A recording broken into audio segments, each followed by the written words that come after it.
60 రోజుల్లో మీతో ఇంగ్లీష్ అద్భుతంగా మాట్లాడిస్తాం. వెంటనే కాల్ చేసి జాయిన్ అవ్వండి.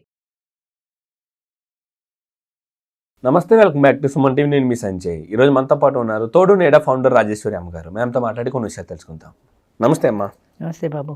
అమ్మ, ఇప్పుడున్న యంగ్ జనరేషన్ చూసుకుంటే చదువుకునే సందర్భంలో కానీ ఉద్యోగం చేసే టైంలో కానీ ప్రేమించుకుంటున్నారు. పార్కులకి, పబ్బులకి, రూములకి, లివింగ్ రిలేషన్షిప్స్కి ఇలా ఎన్నో రకాలుగా తిరుగుతున్నారు. చేయకుండా పనులన్నీ చేస్తున్నారు. తీరా వాళ్ళ పెళ్ళిళ్ళు చేసుకుంటున్నారంటే తల్లిదండ్రులు ఏదన్నా మంచి ఆస్తి ఉన్న సంబంధం లేకపోతే డబ్బున్న సంబంధం తీసుకురాగానే వెంటనే మర్చిపోయి పెళ్లి చేసుకుంటున్నారు. అసలు ఇది తల్లిదండ్రులు తెలిసి జరుగుతుందంటారా, తెలియకుండా జరుగుతుందంటారా? అసలు ఇదే కంటిన్యూ అవుతే సమాజం ఏమైపోతుంది అంటారు? అసలు ఏం చెప్తామండి, చాలా వరకు తెలిసి జరగకపోవచ్చు. కొంతమంది తెలిసినా కూడా తెలిసి తెలియనట్టు ఊరుకుంటారు. అంటే మన అమ్మాయి ఇలా చేసింది అని తెలిసింది అనుకోండి, ఏం చేస్తారు? బాధపడతారు. అలానే అమ్మాయికి ఇంకో పెళ్లి చేయకుండా ఉంటారా? సరే, అయిపోయింది, ఏదో అయిపోయింది, ఇంకా సంగతి మర్చిపో, ఇగో ఈ పెళ్లి కొడుకుని చూసాము, వీడు బాగుంటాడు, వాడికంటే వీడికి ప్యాకేజీ ఎక్కువ, వీడు కోటీశ్వరుడు, ఇలా ఏదో చెప్పినప్పుడు ఆ అమ్మాయి కూడా రెండింటిని బేరీ చేసుకుంటుంది. ఈ 2-3-4 సంవత్సరాలు వీడితో లివింగ్ రిలేషన్లో ఉన్నవాడిని చేసుకుంటే నా జీవితం బాగుంటుందా, వీడిని చేసుకుంటే నా జీవితం బాగుంటుందా? ఈ రెండింటిలో పాయింట్లు వాళ్ళ పేరెంట్స్ చెప్పిన సంబంధానికి మొగ్గుతాయి. అంటే వాడు ప్యాకేజ్ ఎక్కువ, వాడు కోటీశ్వరుడు, ఏదో సంథింగ్, ఏదో వాడి దగ్గర మార్కులు ఎక్కువ పడ్డాయి వాడికి. సో వీడిని మనం వదిలేద్దాం, అయిపోయింది, 4 ఏళ్ళు తిరిగేసాం, అయిపోయింది, మన మోజు తీరిపోయింది కదా, ఇక కొత్త జీవితం ప్రారంభిద్దాం అని మళ్ళీ కొత్త జీవితానికి వెళ్ళిపోతారు. చక్కగా తాళంచుకొని పేరెంట్స్ చెప్పిన పెళ్లి చేసుకుని తాళి కట్టించుకుంటున్నారు. నేను ప్రజల్ని విమర్శించటం లేదు, జరుగుతున్నది చెప్తున్నాను. ఎంతో మంది, అందరూ అలా ఉండట్లేదు, కానీ చాలా మంది. ఒకవేళ పేరెంట్స్కి సంగతి తెలిసింది ఈ అమ్మాయి లివింగ్ రిలేషన్లో ఉన్నట్టు, ఇంటికి తీసుకొస్తారా, ఉద్యోగమో చదువు మానిపించేస్తారు, ఇంటికి తీసుకొస్తారు, 2 తిడతారు, ఏదో 2 రోజులు ఏడుస్తుంది, 3 రోజులు ఏడుస్తుంది, 4వ రోజు కళ్ళు తుడుచుకుని లేచి మామూలు అయిపోతుంది. నీ జీవితం, నీ భవిష్యత్తు బాగుంటుంది వాడిని చేసుకుంటే అని అన్న తర్వాత ఆటోమేటిక్గా ఇంకా అటే వెళ్ళిపోతుంది. అంతేగాని 4 సంవత్సరాలు ఈ వ్యక్తితో జీవితం కలిసి ఉన్నాను, వాడితో నాకు ఒక ఎమోషనల్ రిలేషన్ ఉంది, ఆ ఎమోషన్స్ ఎలా మర్చిపోతానన్న భావన లేదు మనుషుల్లో. వాడు కూడా అలాగే ఉంటున్నాడు, 4 ఏళ్ళు కలిసి ఉన్నాం కదా, నువ్వు వెళ్ళిపోతే నేనేమైపోతాను అని బాధ వాడికి లేదు. పోలేదు కాబట్టి ఇంకో కొత్త అమ్మాయి వస్తుంది, కొత్త అనుభవం ఉంటుంది కదా. ఈ పాత ఎందుకు అయిపోతారు మనకి, ఎందుకు 4 ఏళ్ళు మోజు తీరిపోయింది చాలే. ఈ మోజు తీరిపోవడం ఇప్పుడు ఎలా ఉందంటే, ఇప్పుడు ఇవాళ ఈ హోటల్కి వెళ్ళామండి, ఈ హోటల్లో 2-3 సార్లు తిన్నాం, తర్వాత ఇంకో కొత్త హోటల్ ఏదో పక్కన పెట్టారు, రోజు ఇందులోనే తింటున్నాం కదా, ఈవేళ అది ఏదో ఎలా ఉందో టేస్ట్ చేద్దాం అని కొత్త హోటల్కి జంప్ అయిపోతాం. ఎన్నాళ్ళ నుంచో ఉన్నాం కదా, ఇక్కడ 7 తింటున్నాం కదా, ఇక్కడ బాగానే ఉంది కదా అని అనిపించదు. కొత్తతనం కావాలి. ప్రతి మనిషికి కూడా జీవితంలో చేంజ్ కావాలి, కొత్తతనం కావాలి.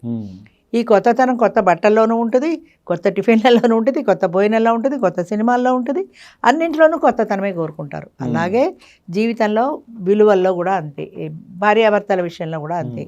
పాచింతకాయ పచ్చళ్ళ ఈ అమ్మాయితో 4 ఏళ్ళు లివింగ్ రిలేషన్లో ఉన్నాం, అయిపోయింది, ఇక కొత్త ఏమీ లేదు కదా, కొత్త పెళ్ళాన్ని చేసుకుంటే కొంచెం కొన్నాళ్ళు కొత్తగా ఉంటుంది కదా అనే ఆ కొత్తతనం కోసం వెంపర్లాటలో ఇది శాశ్వతమైనది, ఈ తనతో కలిసి ఉన్నప్పుడు నాకు ఒక ఎమోషనల్ రిలేషన్ ఉంది, దీన్ని ఎలా మర్చిపోయి కొత్త వాళ్ళ దగ్గరికి వెళ్ళి నేను సరదాగా ఉండగలుగుతాను అన్న ఆలోచన లేదు.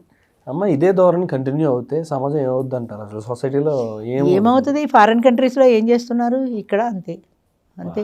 ఇవన్నీ ఫారిన్ కంట్రీస్ నుంచి వచ్చినవే కదా, ఈ వ్యాలంటైన్స్ డే కానీ, ఈ డైవర్స్ కానీ. ఒకప్పుడు 50 ఏళ్ల కింద చూసుకుంటే అసలు డైవర్స్ అనేవి లేవు, కష్టమో సుఖమో పడి భరించాల్సిందే. అది కాదు, మా జీవితానికి మాకు వ్యక్తి స్వేచ్ఛ కావాలనుకున్నారు, డైవర్స్ వచ్చాయి. వ్యక్తి స్వేచ్ఛ వచ్చిన తర్వాత అవకాశాలు పెరిగాయి. ఏ కొద్దిపాటి తేడా వచ్చినా సరే వాడికి డైవర్స్, మళ్ళీ ఇంకో పెళ్లి చేసుకోవటం.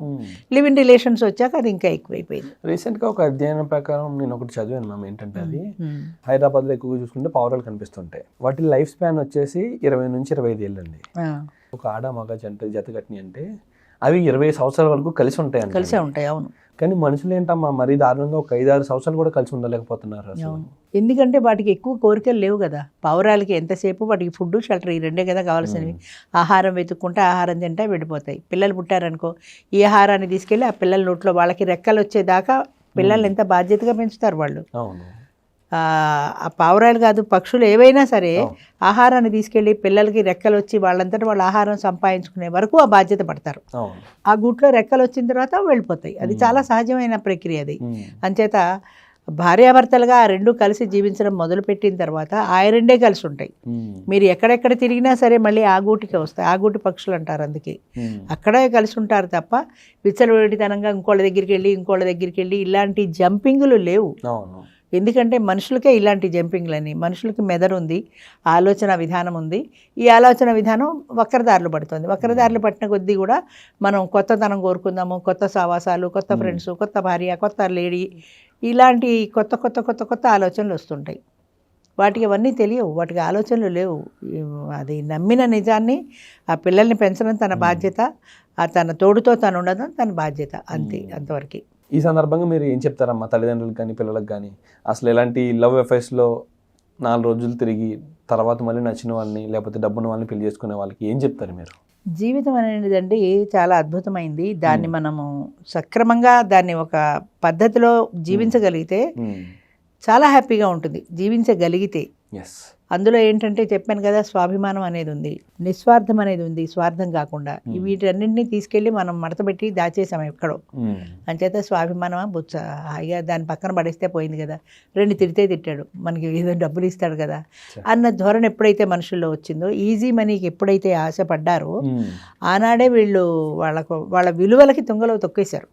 విలువలన్నవి లేవు, ఈజీ మనీ. అది ఎలా సంపాదించగలము? ఇప్పుడు లంచాలు పడుతున్నారు ఎందుకు? కొన్ని తరాలకు సరిపడా ఆస్తున్నా ఇంకా లక్షలు కోట్ల కోసం ఎందుకు ఆశపడుతున్నారు? ఈజీ మనీ అంతే. కొన్ని తరాలకు సరిపడా ఉన్నా కూడా తృప్తి లేదు. సంపాదించాలంటే చాలా టైం పడుతుంది. అదే డబ్బున్న వ్యక్తిని పెళ్లి చేసుకుంటే ఈజీగా వచ్చేస్తుంది కదా. అదే చెప్తున్నా కదా, ఖరీదైన విలాసవంతమైన జీవితం ఉంటుంది. విలాసవంతంగా హ్యాపీగా బతకచ్చు, పెద్ద పెద్ద బంగ్లాలు కార్లలో తిరగచ్చు, బంగ్లాలో కార్లలో తిరగచ్చు, ఆటోలో కూడా వెళ్ళొచ్చు. కానీ ఆటోకి కారుకి తేడా ఉందనే ఆలోచిస్తున్నావు. కానీ నీ అభిమానాన్ని చంపుకుని పరాన్న భక్తుల్లాగా వాడి సంపాదన మీద నువ్వెందుకు బతకాలి? నీ జీవితంలో నువ్వు ఆటోలో వెళ్ళగలిగిన సంతోషమే కదా అన్నది లేదు. అది ఎవరిదైతే ఏంటి, వాడిదేంటి, నాదేంటి, మా ఇద్దరిది. ఈ విషయంలో మాత్రం మా ఇద్దరిది. కానీ వాడు కూడా ఎంతవరకు నీకు ఇస్తాడో అంతవరకే ఇస్తాడు. నువ్వు కార్లలో వాడితో పాటు కూర్చోగలుగుతావు, వాడితో పాటు బంగ్లాలో ఉండగలుగుతావు, అంతే. వాడి ఆస్తి నీకు ఇయ్యడు కదా. వాడి తదనంతరం నీకేమన్నా వస్తుందేమో లీగల్ వైఫ్ అయితే, అంతేగాని నీకు రాదు కదా. అయితే ఏమి, ఆయనతో పాటు ఖరీదైన మేడలో ఉంటున్నా. ఖరీదైన మేడలో ఉన్నావు కానీ నువ్వు తినేది అదే అన్నావు. ఖరీదైన మేడలో తిన్నా, మిడిల్ క్లాస్లో తిన్నా అదే పోయినావు. కడుపు నిండిన తర్వాత అంతకంటే ఎక్స్ట్రా ఏం తినలేవు.